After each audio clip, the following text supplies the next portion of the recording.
Now we will discuss second and third equation of motion.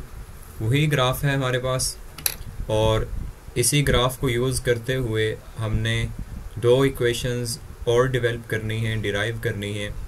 First equation में हमने इस line की slope find की थी, क्योंकि हमारे पास यही एक लाइन हमारी मोशन को एक्सप्लेन कर रही है कि body is moving with uniform acceleration. यही एक लाइन है। इसी लाइन को लेके अभी हम स्लोप के बजाय इसका एरिया फाइंड करेंगे कि इस लाइन के नीचे कितना एरिया है, क्योंकि हमने ग्राफिकल एनालिसिस ऑफ मोशन में पढ़ा था कि जो हम ग्राफ पढ़ रहे हैं स्पीड टाइम और डिस्टेंस टाइम की अगर हम स्लोप फाइंड करें तो हमारे पास स्पीड आती है, और स्पीड टाइम ग्राफ की अगर स्लोप फाइंड करें एक्सिलरेशन आता है। इसी तरह अगर स्पीड टाइम ग्राफ का area under the curve find करें, जो एरिया उस लाइन के नीचे आ रहा है, जितना ये हाईलाइटेड है, इस एरिया को अगर हम फाइंड कर लें तो वो हमें टोटल डिस्टेंस कवर्ड बताएगा। इसी एरिया को हम दो तरीक़ों से फाइंड करेंगे। एक दफ़ा हम ये कंप्लीट एरिया फाइंड करेंगे दो सिंपल शेप्स में डिवाइड करके। एक शेप हमारे पास बनेगी रेक्टेंगल और दूसरी शेप बनेगी एरिया। इन दोनों एरियाज़ को ऐड करें तो हमारे पास से टोटल एरिया आ जाएगा। ये हमारी सेकंड इक्वेशन ऑफ मोशन होगी। लेट्स वी डिराइव और second equation of motion.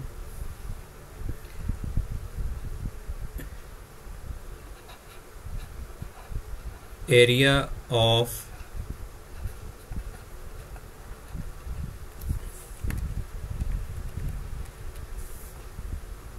Shape OABCD is equal to area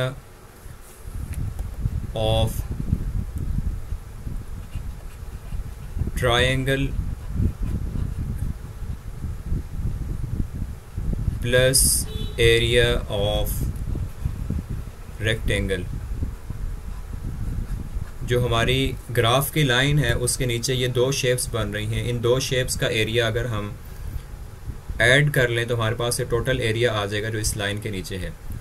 let's we write area of triangle, area of rectangle first. Area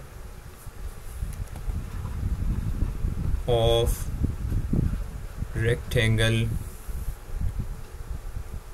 और रेक्टेंगल है हमारे पास OACD।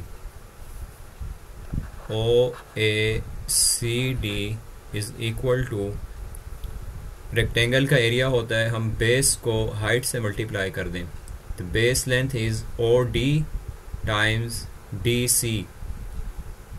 OD हमारे पास ये total length है time, जो हमने फर्स्ट इक्वेशन ऑफ मोशन में भी यूज़ की है। It is OD multiply by DC। ये इस रेक्टेंगल की हाइट है, और OD की वैल्यू हम फर्स्ट इक्वेशन में भी यूज़ कर चुके हैं। It is equal to T, और DC है हमारे पास जो हाइट है। अगर हम इस लेंथ को अपने y एक्सिस पे देखें, DC इस लेंथ के बराबर है 0 से लेके VI तक, मीन्स VI माइनस 0 और VI। We will write it as VI, initial velocity। इसको थोड़ा सा सिंप्लीफाई कर लें, we can write it as VIT। ये हमारे पास एरिया आ गया है रेक्टेंगल का। Now area of triangle ABC। Triangle का एरिया होता है हाफ बेस टाइम्स हाइट। ये हमारी ट्रायंगल है, A से स्टार्ट हुई है, B, C एंड A। ये एरिया हमारा ट्रायंगल का है। हाफ इसमें कांस्टेंट है, वो ऐसे ही आएगा, और बेस है इसकी A से लेके C तक। We have base AC multiply by height है BC। It is BC। इसी तरह हम वैल्यूज़ पुट करेंगे। AC is equal to OD and OD is equal to T। जो हमने फर्स्ट इक्वेशन ऑफ मोशन में यूज़ की है. So it will be equal to 1/t, A C की जगह लिख दी है t, और बी सी हमने फर्स्ट इक्वेशन में ही यूज़ किया था. It is equal to V F minus V I. ये फर्स्ट इक्वेशन ऑफ मोशन है. We write B C is equal to B D minus C D. B D की जगह V F put किया, सी D की जगह V I put किया. It means B C equal है V F minus V I. यही term यहाँ पे भी हम यूज़ करेंगे.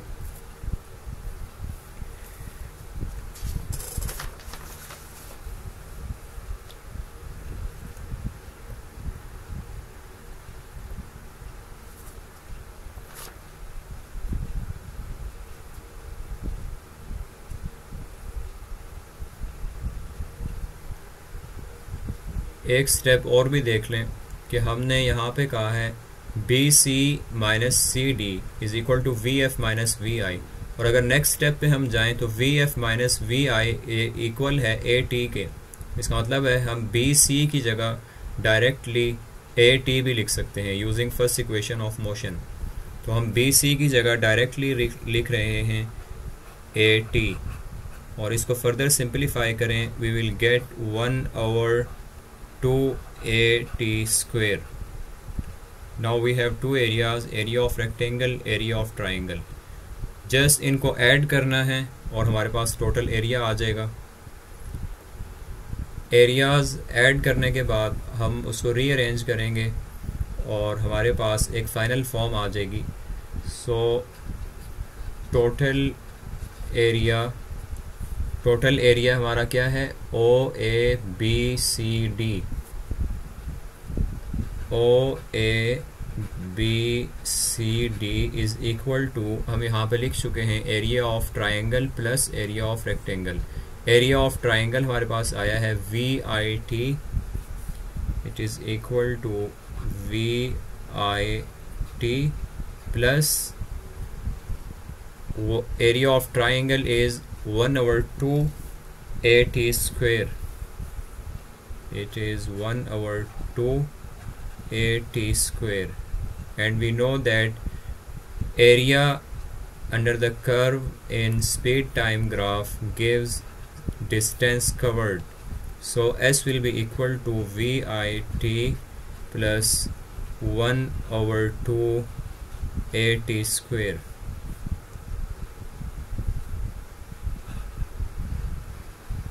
This is our final form of second equation of motion.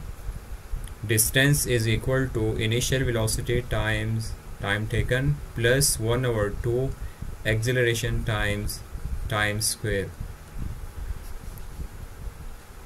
Second equation of motion में कौन कौन सी quantities आ रही हैं, distance, initial velocity, time taken, acceleration, and then again time taken. So we have 1 2 3 4 quantities. यहाँ पे missing क्या है, VF यहाँ पे नहीं है. इसका मतलब ये है कि हम सेकेंड इक्वेशन ऑफ मोशन को यूज़ करते हुए डिस्टेंस, इनिशियल वेलोसिटी, टाइम और एक्सेलरेशन फाइंड कर सकते हैं, लेकिन फाइनल वेलोसिटी इस इक्वेशन से फाइंड नहीं कर सकते.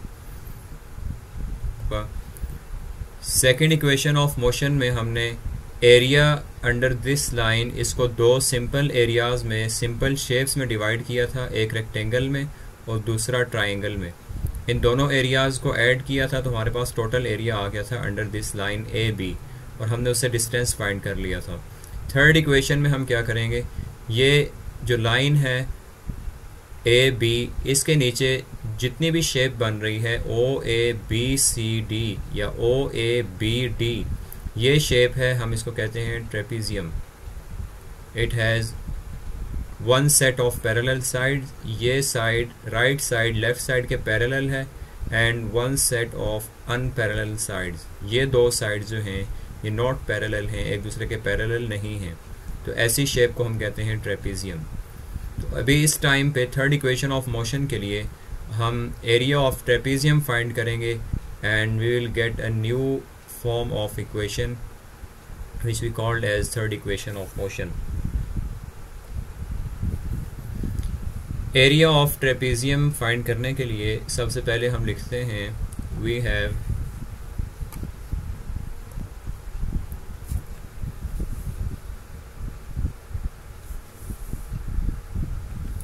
total area OABD is equal to, we write it as area of trapezoid.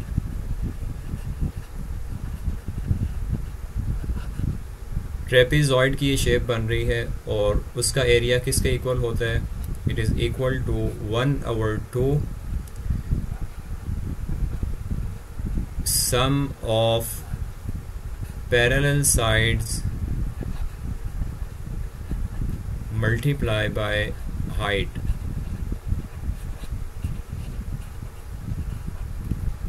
Sum of parallel sides, we have two sides parallel to each other. ये साइड है OA और दूसरी side है BD. ये दोनों एक दूसरे के पैरेलल हैं. यहाँ पे हम लिखेंगे 1/2 OA plus BD. These two sides are parallel to each other. और हाइट इस ट्रेपेजियम की क्या है? यहाँ से लेके ये दो साइड्स पैरेलल हैं और सेकंड साइड कौन सी बची हुई है हमारे पास? ये साइड है जिसकी कोई लेंथ हमने यूज़ नहीं की. तो हमारे पास इसकी हाइट होगी OD and it will be equal to OD. और total area speed time graph का ये हम पहले पढ़ चुके हैं. It is distance.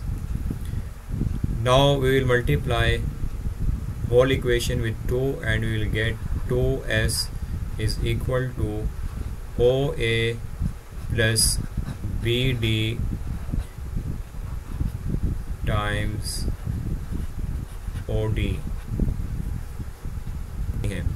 To eliminate OD from right side, we multiply the whole equation with BC over OD. दोनों side को हम BC और OD से मल्टीप्लाई कराएंगे.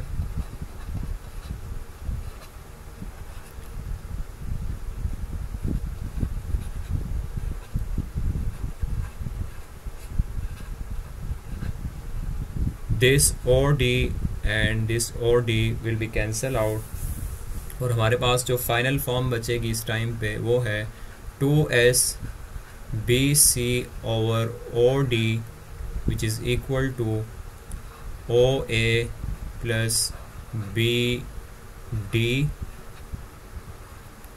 times BC.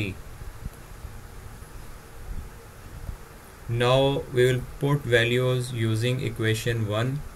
Equation 1 में हमने पढ़ा है BC is equal to VF minus VI और वो इक्वल है T के BC AT के. BC हो गया AT डिवाइडेड बाय OD. ये O से लेके D तक की लेंथ है T. सो हमने उसकी जगह पुट कर दिया है T. It is not equal to.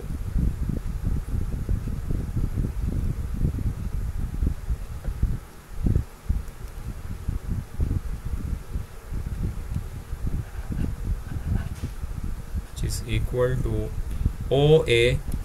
O से लेके A तक हमारी लेंथ है स्पीड एक्सिस पे 0 स्पीड से initial speed VI means it is equal to VI plus BD.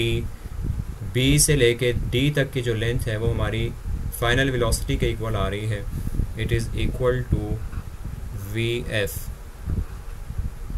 और BC फर्स्ट इक्वेशन में ही हमने पढ़ा है.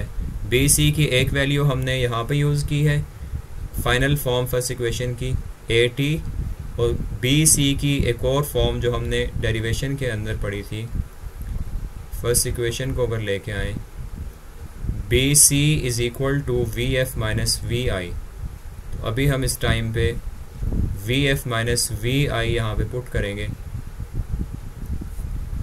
सो it is equal to vf minus vi. ये ठीक कैंसिल आउट हो जाएंगे. We will have 2as is equal to vf plus vi multiply by vf minus vi. Now we know the formula. A square minus b square is equal to a plus b times a minus b. a plus B A minus B आपस में multiply हो रहे हैं, किसके equal हैं? A square minus B square. इसी formula को हम यहाँ पे अप्लाई करेंगे and we will get 2as is equal to V F square minus V I square. This is the final form of third equation of motion. इसमें कौन कौन सी टर्म्स हैं? Acceleration, distance, final velocity, initial velocity. कौन सी term missing है?